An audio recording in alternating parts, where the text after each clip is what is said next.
Shalom saudaraku yang terkasih di dalam Tuhan. Puji nama Tuhan kalau saat ini kita boleh ada kesempatan untuk beribadah kepada-Nya. Mari kita bawa siap hati kita dan kehidupan kita untuk kita memuji dan mempermuliakan nama-Nya. Mari kita memuji dan sembah Tuhan, Allah kita yang hidup. Haleluya Yesus.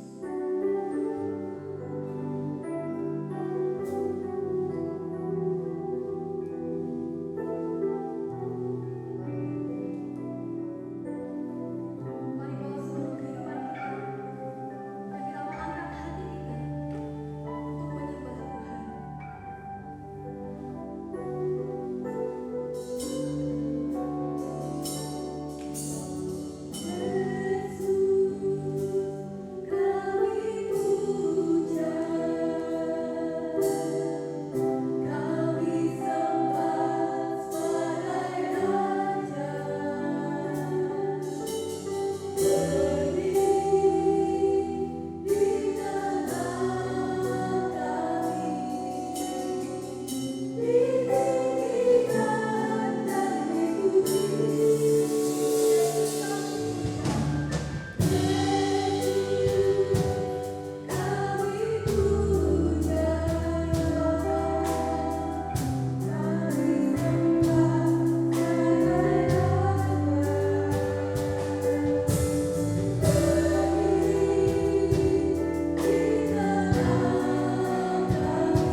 kami Bapa, basahilah setiap tanah hati kami, untuk kami siap mendengarkan benih firman-Mu Bapa. Tolong berkati Bapak Gembala yang akan menyampaikan firman-Mu. Kami siap untuk duduk diam mendengarkan firman-Mu. Hanya di dalam nama Tuhan kami Yesus Kristus kami alaskan doa ini. Haleluya. Amin. Haleluya, haleluya, puji Tuhan. Shalom Bapak Ibu, selamat sore, selamat beribadah kepada Tuhan. Tuhan memberkati kita semua. Mari kita persiapkan hati kita untuk diberkati melalui firman Tuhan. Sore hari ini khotbah saya mempunyai tema pertandingan atau perlombaan rohani. Apa temanya Bapak Ibu? Pertandingan atau perlombaan rohani. Ayat dasarnya kita bisa temui di Ibrani pasal 12 ayat 1. Demikian bunyi firman Tuhan dalam Ibrani 12 ayat 1. Karena kita mempunyai banyak saksi, banyak penonton yang nonton kita, bagaikan awan yang mengelilingi kita.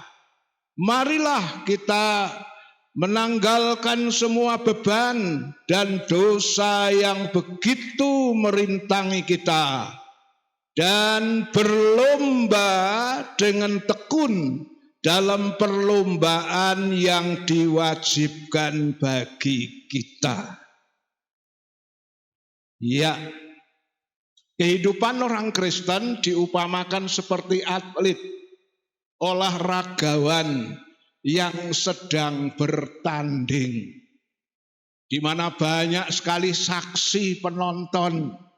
Saking banyaknya diibaratkan seperti awan rupanya. Nah, berdasarkan ayat ini, yang namanya pertandingan atau perlombaan rohani itu hukumnya wajib. Ya, di sini dikatakan dan berlomba dengan tekun dalam perlombaan yang diwajibkan bagi kita. Pertandingan perlombaan rohani itu hukumnya wajib. Suka tidak suka, mau tidak mau. Kalau saudara jadi orang Kristen, ya, saudara adalah atlet yang sedang bertanding. Ya, tidak ada istilah orang Kristen anak Tuhan saya tak jadi penonton saja, enggak ada. Semua harus proaktif, semua harus menjadi atlet yang berlomba dalam gelanggang pertandingan. Nah, bicara tentang atlet yang sedang berlomba atau bertanding, itu ada dua hal yang mereka akan alami. Menang atau kalah. Kalau tidak menang, ya kalah. Tetapi kebanyakan semua atlet olahragawan yang bertanding tidak ada yang mau cari kalah, itu tidak ada. Ya, semuanya kepengen jadi pemenang. Sebab kalau jadi pemenang, dia pasti dapat hadiah. Kecuali dalam tanda petik pemain bayaran yang tidak profesional. Disogok, kongkon kalah. Nah, itu pemain yang tidak profesional. Tapi yang profesional, dia pasti kepengen menjadi pemenang. Apalagi di dalam dunia kekristenan, pertandingan rohani kita itu menentukan antara surga atau neraka. Jadi pertaruhannya dalam pertandingan rohani itu adalah surga atau neraka, selamat atau tidak. Mari kita baca ayatnya. Ya, 1 Korintus pasal 9 ayat 25. 1 Korintus pasal 9 ayat 25. Tiap-tiap orang yang turut mengambil bagian dalam pertandingan menguasai dirinya dalam segala hal. Mereka berbuat demikian untuk memperoleh suatu mahkota yang fana, tetapi kita untuk memperoleh suatu mahkota yang abadi. Ya, pertandingan dalam dunia kalau menang upahnya cuma hal-hal duniawi yang sifatnya fana. Tapi dalam pertandingan rohani itu pertaruhannya adalah surga atau neraka. Ketika kita menjadi pemenang, kita akan memperoleh sesuatu mahkota yang abadi. Itu upah di surga. Mahkota di dunia tidak ada yang abadi. Duit berapapun bisa habis. Rumah bagus bagaimanapun bisa rusak. Kendaraan pun bisa rusak. Tapi mahkota yang abadi itu bicara tentang upah yang di surga. Karena itu sebagai atlet rohani dalam pertandingan rohani, kita tentu kepingin mengharapkan menjadi pemenang. Karena pemenang hadiahnya adalah mahkota yang abadi, upah yang ada di surga. Nah, sekarang kita melihat di dalam Alkitab bagaimana caranya supaya saudara dan saya dalam pertandingan rohani ini bisa menjadi pemenang. Ada beberapa hal, mungkin saya akan bicara tentang 4 hal untuk menjadi pemenang ini. Yang pertama, kita harus bertanding dengan bersungguh-sungguh. Dalam pertandingan kita harus main dengan sungguh-sungguh. 1 Korintus 9 ayat 26. 1 Korintus 9 ayat 26. Sebab itu aku tidak berlari tanpa tujuan, dan aku bukan petinju yang sembarangan saja memukul. Ya, Paulus bilang aku tidak berlari tanpa tujuan, dan aku bukan petinju yang sembarangan. Yang sembarangan itu yang sing main-main, sing dolanan. Paulus bilang aku kalau jadi petinju yang serius. Ya, jadi untuk menjadi pemenang, pertama syaratnya adalah kita harus bertanding dengan sungguh-sungguh. Memang saudara, melakukan apa saja, kalau saudara kepingin berhasil, harus ditangani dengan bersungguh-sungguh. Baik saudara sebagai petani, pedagang, pengusaha, wira swasta, pelajar, mahasiswa, kalau ingin sukses harus melakukan dengan serius, dengan sungguh-sungguh. Coba petani kalau asal-asalan sudah tanam tinggal pergi tidur, mana mungkin dia bisa berhasil. Pedagang kalau waktu buka toko yang lain jam 6 pagi buka, dia jam 10 baru buka. Tidak sungguh-sungguh, wah dia tidak akan jadi pedagang yang sukses. Demikian dalam pertandingan rohani saudara. Sebagai anak-anak Tuhan, kalau mau menjadi pemenang, kita harus menjadi atlet petanding yang sungguh-sungguh. Ayatnya, Kolose 3, 23, 24. Kolose 3 ayat 23 sampai 24. Apapun juga yang kamu perbuat, perbuatlah dengan segenap hatimu. Perbuatlah dengan segenap hatimu, dengan sungguh-sungguh serius. Seperti untuk Tuhan. Dan bukan untuk manusia. Kamu tahu bahwa dari Tuhanlah kamu akan menerima bagian yang ditentukan bagimu sebagai upah. Kamu tahu bahwa dari Tuhanlah kamu akan menerima bagian yang ditentukan bagimu sebagai upah. Ketika saudara melakukan semua dengan serius, dengan sungguh-sungguh kepada Tuhan. Kristus adalah Tuhan dan kamu hambanya. Ya, apapun yang kamu lakukan di dalam pekerjaan Tuhan, Mungkin Anda ngajar sebagai guru sekolah minggu, pemimpin kur, anggota kur, tim besuk, tim doa, ya, yang main musik, singer, song leader, ya.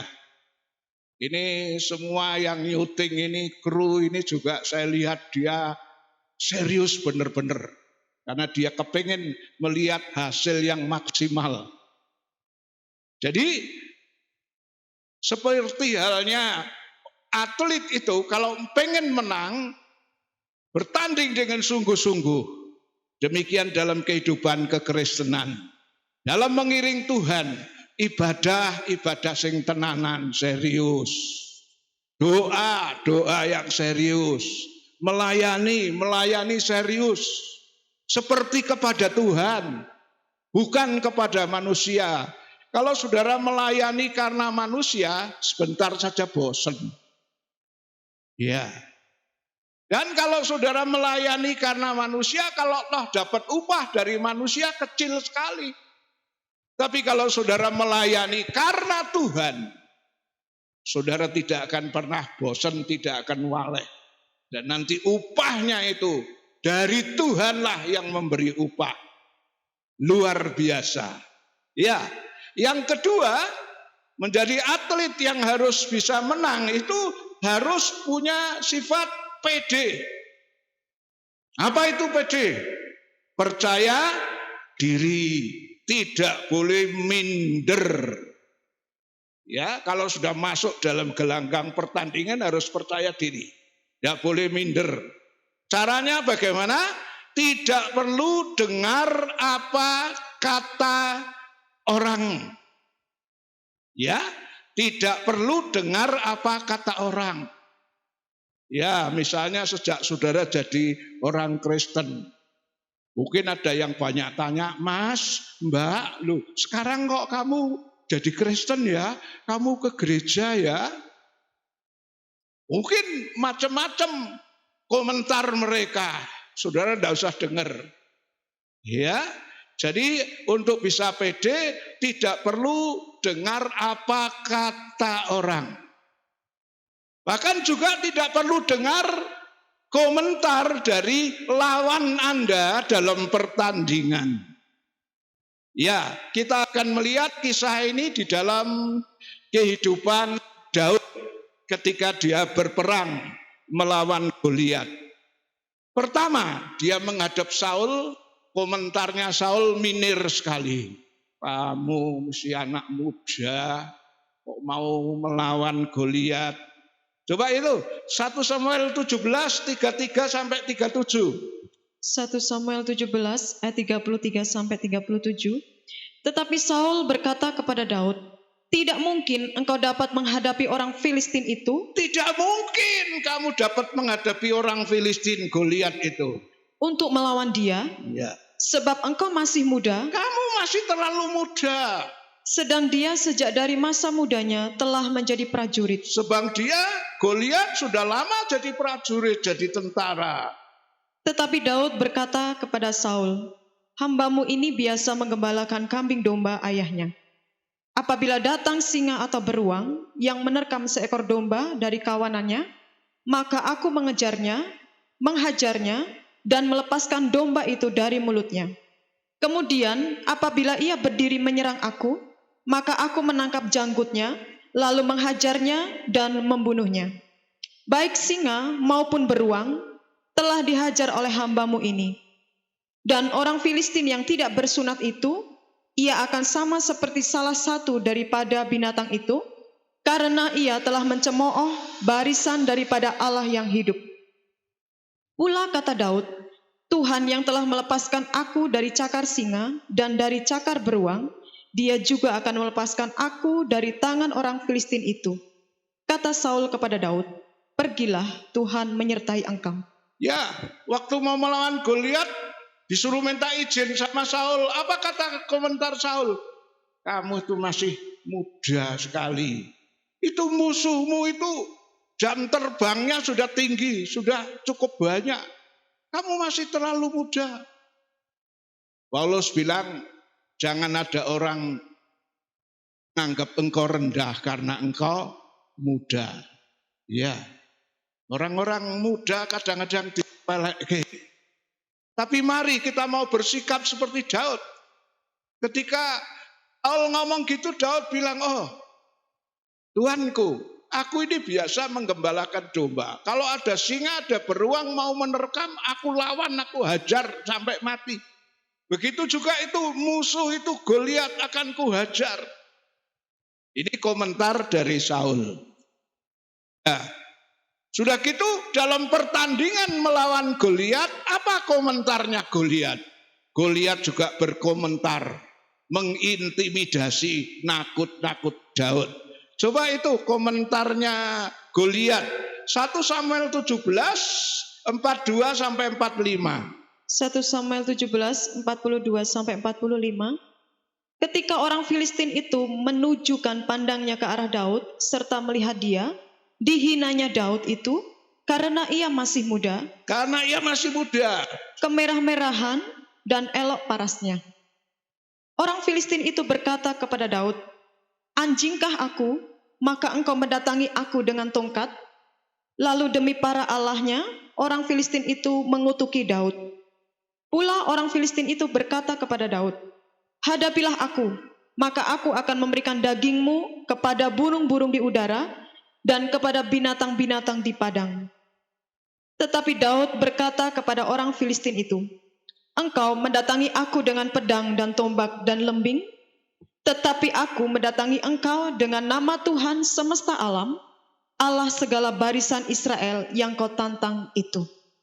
Ya, ketika berhadapan dengan Goliat, Goliat berkomentar lagi, menghina, mengintimidasi, meremehkan. Kamu itu masih terlalu muda.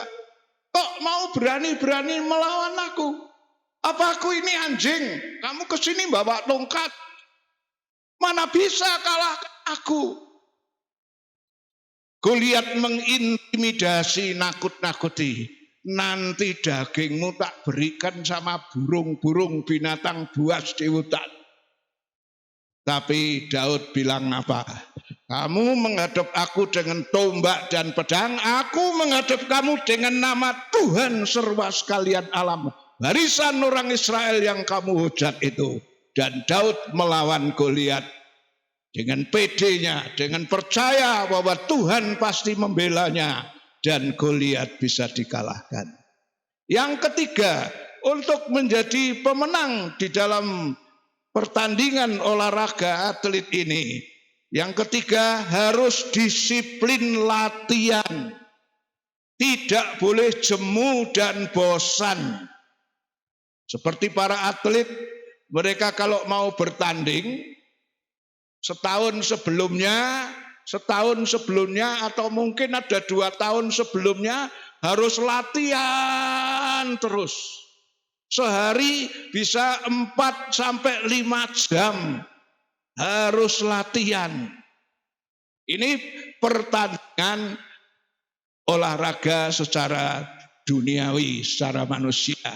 Dalam pertandingan rohani, kalau saudara mau menjadi pemenang, kita juga harus disiplin dalam berlatih, ya. Jangan bosan.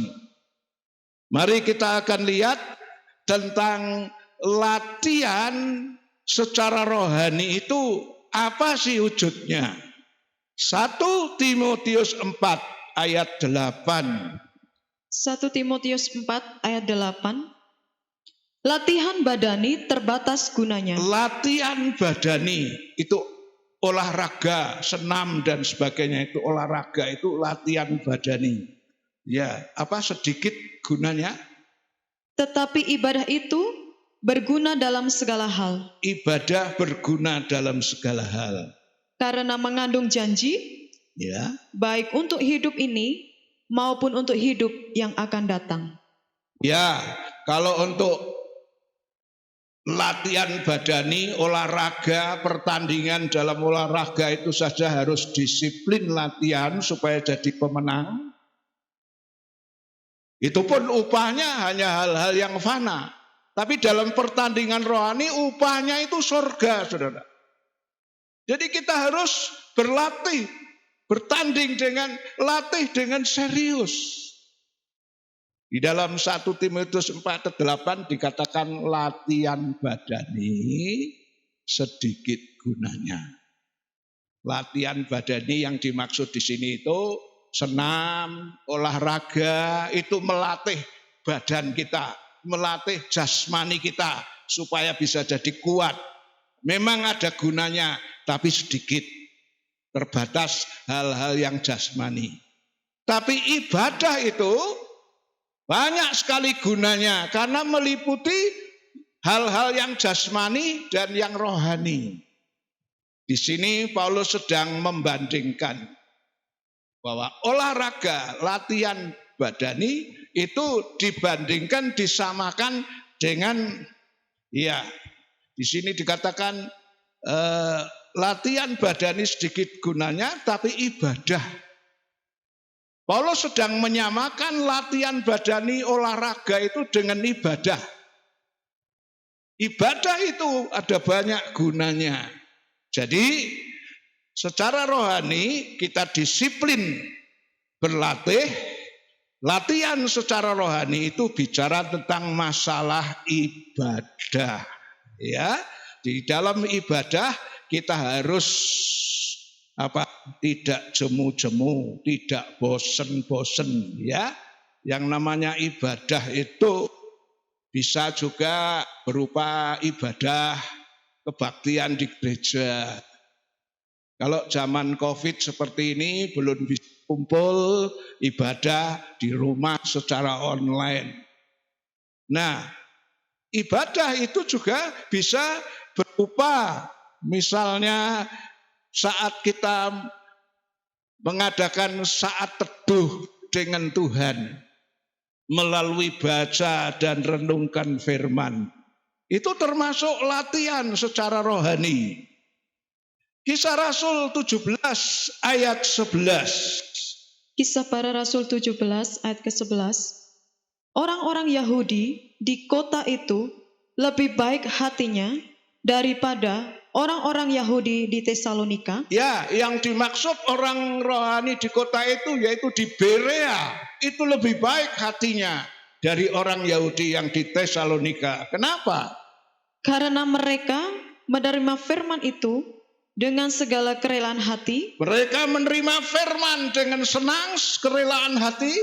Dan setiap hari mereka menyelidiki kitab suci. Setiap hari menyelidiki kitab suci saat teduh dengan Tuhan. Untuk mengetahui apakah semuanya itu benar demikian. Ya, jadi latihan rohani itu ibadah. Ya, ibadah bisa di gereja, juga bisa di rumah seperti saat ini. Termasuk pada saat saudara saat teduh dengan Tuhan. Ya, latihan rohani ibadah itu juga bisa berupa ketika kita bersekutu dengan Tuhan melalui doa. Ya, di Efesus pasal 6 ayat 13 sampai 18 di situ dikatakan bahwa orang Kristen itu sedang menghadapi peperangan rohani. Dan dalam peperangan rohani kita itu bukan daging dan darah. Musuh kita itu adalah roh-roh penguasa di udara. Karuan nek musuhnya berupa manusia. Karuan kalau musuhnya berupa daging darah. Apa itu manusia, apakah itu hewan binatang buas? Kelihatan. Tapi musuh kita itu roh-roh penguasa di udara, pemerintah kegelapan, yaitu iblis dan setan. Seperti sekarang ini ya, zaman kita ngalami COVID-19. Yang kita hadapi itu tidak kelihatan, saudara. Virusnya itu kecil, tidak kelihatan. Tapi kok korbannya cukup banyak. Ya, kalau enggak hati-hati. Nah itu COVID-19 itu ya bisa saya ibaratkan seperti iblis, setan itu tidak kelihatan. Saya tidak mengatakan COVID-19 itu setan, bukan ya. Tapi sepertinya itu ya. Ora ketok tapi membahayani. Nah itulah sebabnya di Efesus pasal 6 dianjurkan kita memakai selengkap senjata Allah. Ya, mulai ketopong, pedang, baju sirah dan sebagainya, itu macam-macam perlengkapan senjata Allah, suruh pakai semua. Zaman Covid ini juga saudara pakai. Biasanya orang nganggo masker, ceki nganggo masker. Isih ditambah lagi nganggo apa itu? Plastik sing di muka gini. Nah, kalau petugas kesehatan yang menghadapi pasien-pasien itu harus pakai apa itu? Pakaian yang lengkap sekali itu. Orang Kristen dalam menghadapi peperangan rohani juga selengkap senjata Allah harus dipakai. Nanti dibaca saja di rumah. Itu mulai Efesus 6 mulai ayat 13 sampai 18. Macam-macam perlengkapan senjata rohani.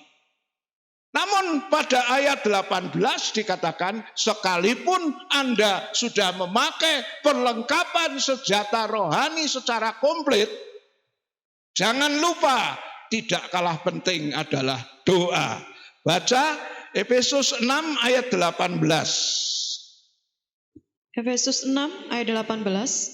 Dalam segala doa dan permohonan, berdoalah setiap waktu di dalam roh dan berjaga-jagalah di dalam doamu itu dengan permohonan yang tak putus-putusnya untuk segala orang kudus. Ya, setelah pakai perlengkapan senjata rohani jangan lupa berdoalah setiap waktu. Doanya orang Kristen tidak dibatasi waktu dan tempat, tapi setiap waktu. Karena musuh kita tidak kelihatan. Ya, dan keempat terakhir untuk menjadi pemenang dalam pertandingan, kita harus bertanding menurut peraturan yang berlaku. 2 Timotius 2 ayat 5, menurut peraturan yang berlaku. 2 Timotius 2 ayat yang kelima. Seorang olahragawan hanya dapat memperoleh mahkota sebagai juara apabila ia bertanding menurut peraturan-peraturan olahraga. Ya, bisa menjadi menang kalau dia bertanding menurut peraturan-peraturan olahraga. Kalau dia melanggar peraturan, sekalipun dia menang, bisa didis, dianggap kalah. Misalnya lomba sepeda jarak jauh atau lomba cepat, dia menang. Tapi setelah diperiksa urinnya mengandung bahan doping. Wah, ini bisa dianggap kalah. Saya ingat Mike Tyson ketika melawan Holyfield. Dia biasanya menang terus, kali ini dianggap kalah karena apa? Mike Tyson melanggar peraturan. Yaitu apa? Ngeletak, nyokot kupingnya si siapa itu? Holyfield. Dianggap kalah karena melanggar peraturan. Begitu juga orang Kristen. Sekalipun dia rajin ibadah, dia aktif melayani, kalau dia melanggar peraturan, bisa didis. Matius 7, 21 sampai 23. Matius 7 ayat 21 sampai 23. Bukan setiap orang yang berseru kepadaku, Tuhan, Tuhan, bukan asal orang yang menyebut Tuhan, Tuhan akan masuk ke dalam kerajaan surga, bisa masuk kerajaan surga, melainkan dia yang melakukan kehendak Bapakku yang di surga. Dia yang melakukan kehendak Bapakku di surga, nurut aturan firman Allah.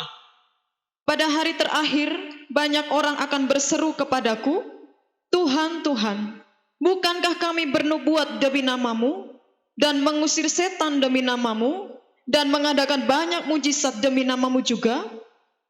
Pada waktu itulah, aku akan berterus terang kepada mereka dan berkata, aku tidak pernah mengenal kamu. Aku tidak pernah mengenal kamu. Enyahlah daripadaku. Enyah daripadaku. Kamu sekalian pembuat kejahatan. Kamu sekalian pembuat kejahatan.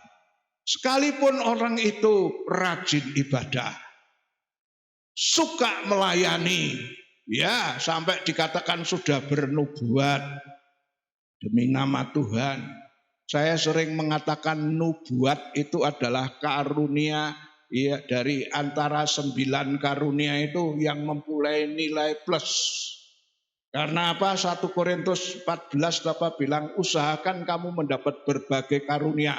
Terutama karunia bernubuat. Dia sudah bernubuat. Dia sudah ngusir setan, melakukan mujizat. Kurang apa? Tapi ditolak sama Tuhan. Karena apa? Kamu pembuat kejahatan. Pembuat kejahatan itu berarti orang yang tidak takut sama Tuhan. Sebab definisi takut akan Tuhan adalah menjauhkan diri dari kejahatan. Jadi pembuat kejahatan itu menunjukkan orang itu tidak takut sama Tuhan. Lah nek orang Kristen tidak takut sama Tuhan itu bahaya. Takutnya cuma sama istri. Kalau enggak ada istri, serong ke kanan, serong ke kiri. Takutnya sama suami. Kalau enggak ada suami, serong sana, serong sini. Ini tidak takut sama Tuhan. Jadi pedagang juga harus takut Tuhan. Kalau enggak takut sama Tuhan, dia manipulasi timbangannya apapun. Kualitasnya dipalsu dan sebagainya. Supaya dapat meraih keuntungan. Kenapa? Karena tidak takut akan Tuhan. Nah ini dikategorikan kamu pembuat kejahatan. Artinya tidak mau taat, tidak mau nurut firman. Kalau ibarat atlet, olahragawan, bertanding tapi tidak menuruti peraturan dalam pertandingan olahraga. Dianggap kalah. Itulah sebabnya mari kita jadi anak-anak Tuhan yang serius. Karena pertaruhannya adalah surga atau neraka. Jadilah orang Kristen olahragawan yang bertanding dengan sungguh-sungguh. Yang kedua harus pede, percaya diri, mantep, ojo minder. Caranya jangan dengar komentar kata orang. Bahkan komentar kata lawan kita, tidak usah dengar. Seperti Daud, akhirnya dia bisa menang. Ya, yang ketiga mendisiplinkan, ya tidak bosan di dalam berlatih. Latihan badani itu olahraga.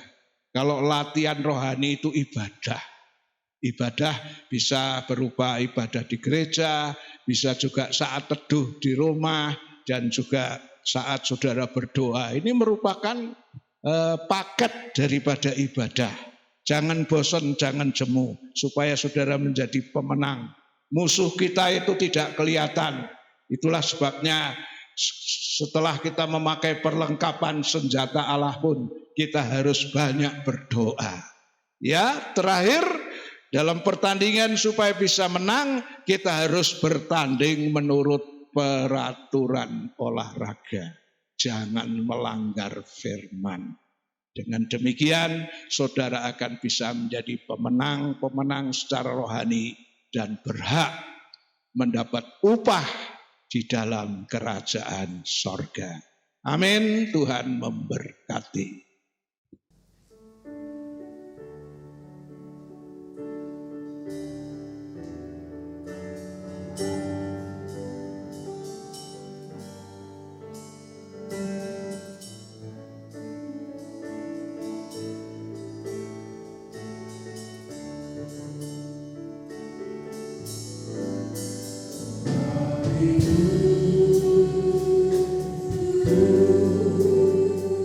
Yeah.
firman Tuhan yang sudah disampaikan pada sore hari ini. Kau mengatakan bahwa kekristenan itu ibarat olahragawan, atlet yang berada di gelanggang pertandingan. Dan semua atlet olahraga yang bertanding semuanya mengharapkan menjadi pemenang. Karena ketika menang mereka mendapat upah, mendapat hadiah. Apalagi kami secara rohani dalam pertandingan, upah kami adalah mahkota yang abadi di dalam kerajaan surga. Itulah sebabnya Engkau mengajar kami supaya kami bertanding dengan sungguh-sungguh di dalam mengiring Tuhan. Apapun yang kami lakukan, ibadah kami, doa kami, pelayanan kami, persembahan kami, apa saja, semua kami lakukan dengan sungguh-sungguh. Engkau juga mengajar kami supaya kami tidak bosan, tidak jemu dalam berlatih. Karena para olahragawan untuk mendapat juara, kurang 1-2 tahun mereka secara rutin harus berlatih. Kami sebagai anak-anak Tuhan, kalau olahragawan jasmani, latihannya adalah latihan olahraga secara jasmani. Di dalam pertandingan rohani, latihan rohani adalah sama dengan ibadah, di mana kami boleh beribadah dengan sungguh-sungguh, baik ibadah di gereja maupun saat kami saat teduh merenungkan firman, saat kami masuk di dalam doa.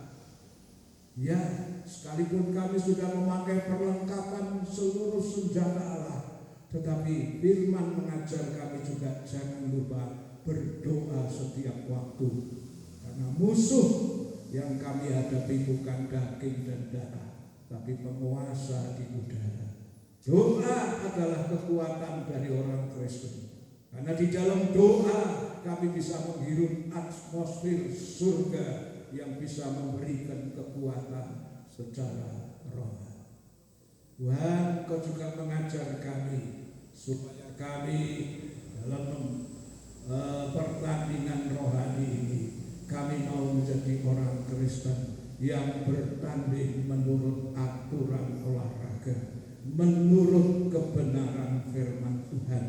Jangan sampai kami sudah berjuang susah payah, korbankan tenaga, waktu, harta, pikiran, talenta, semua sudah kami curahkan untuk pekerjaan Tuhan, tapi pada akhirnya kami ditolak.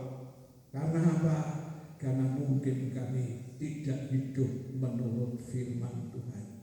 Jadi melalui firman Tuhan yang sudah kami dengar, Tuhan tolong kami, Roh Kudus bantu kami untuk bisa introspeksi di mana kelemahan kekurangan kami, dan Tuhan mengajar kami kembali kepada kebenaran firman, hidup di dalam kebenaran firman.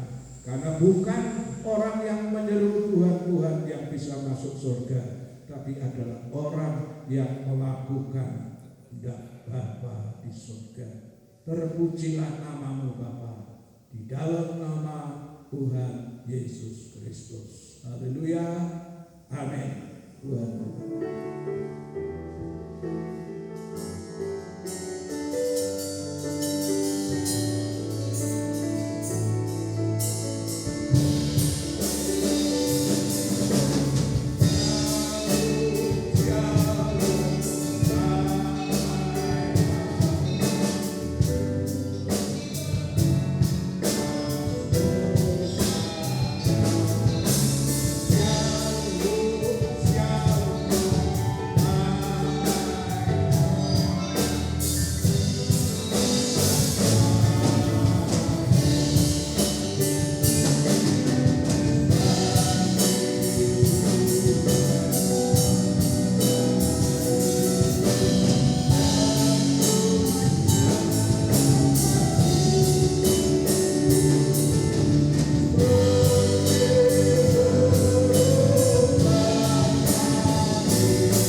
semua, sehingga kita boleh menjadi orang Kristen di dalam pengiringan kami kepada Tuhan.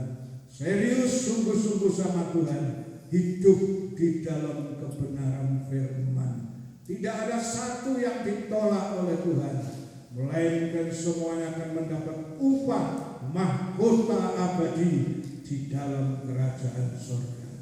Yang sakit disembuhkan, yang lemah dikuatkan, yang punya masalah persoalan apapun, kiranya Tuhan tolong.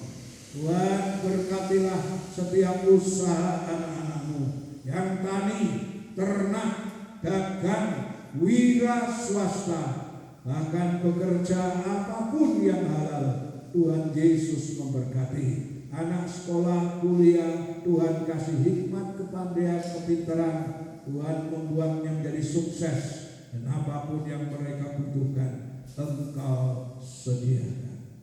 Terima kasih Tuhan Yesus. Terima kasih dalam berkat nama Tuhan Yesus Kristus.